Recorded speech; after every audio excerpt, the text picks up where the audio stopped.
আসসালামু আলাইকুম বন্ধুরা, আশা করি ভালো আছেন। বন্ধুরা, আপনারা কি ক্রোমা বাজার অ্যাপস ব্যবহার করেন? ওই অ্যাপস দিয়ে কি বিভিন্ন কিছু আপনার সার্চ করেন, সার্চ দেওয়ার পরে কি ওই সার্চগুলা কাটতে পারেন না?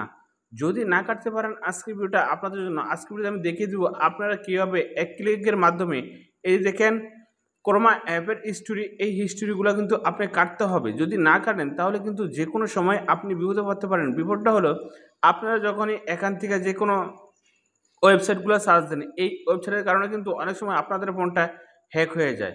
হ্যাক হয়ে গেলে কিন্তু আপনাদের ফোনের সবকিছু ডকুমেন্ট যে হ্যাক করে সে কিন্তু নিয়ে যায়। অনেক ওয়েবসাইট আছে।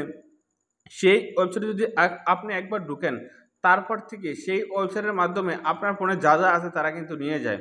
বাট আপনি যদি এই হিস্ট্রিগুলা কাইটে দেন, তারপরে কিন্তু আর সবকিছু কেউ নিতে পারবে না। এখন এই কাজটা কিভাবে করবেন? এই কাজটা করতে চাইলে অবশ্যই এই ভিডিওটা প্রথম থেকে শেষ পর্যন্ত দেখতে হবে। তো আপনারা দেখছেন অ্যান্ড্রয়েড ভিডিও, আমি আছি শরীফ। আসুন বন্ধুরা, ভিডিও করে শুরু করা যাক আজকের মূল ভিডিওটা।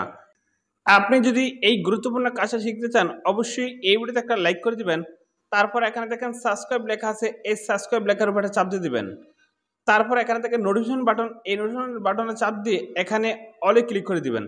আপনি যখনই এখান থেকে অলে ক্লিক করে দিবেন, আমরা যখন নিত্য নতুন ভিডিও আপলোড করব সবার আগে কিন্তু আপনার ফোনে চলে যাবে। এখন আপনি ক্রোমা অ্যাপের হিস্ট্রিটা কাটতে চাইলে আপনি এই ক্রোমা অ্যাপে চাপ দিবেন। তারপর আপনি এখানে ৩ ডট, এই ৩ ডটে চাপ দিবেন। তারপর আপনি কি করবেন, এই যে এখানে দেখেন হিস্ট্রি, এই হিস্ট্রি চাপ দিবেন। তারপরে আপনি কি করবেন, এই যে এখানে দেখেন data browsing, delete browsing data, আপনি এখানে চাপ দিবেন।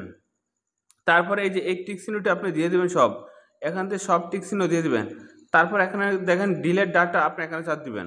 এখানে চাপ দেওয়ার পর যখনই আপনি এই ডিলেটে চাপ দিয়ে দিবেন, তারপর থেকে কিন্তু এই ক্রোমা অ্যাপের সব হিস্টোরি একবারে ডিলিট হয়ে যাবে। তো বন্ধুরা, আজকে ভিডিও এই পর্যন্ত। ভালো থাকুন, আল্লাহ হাফেজ।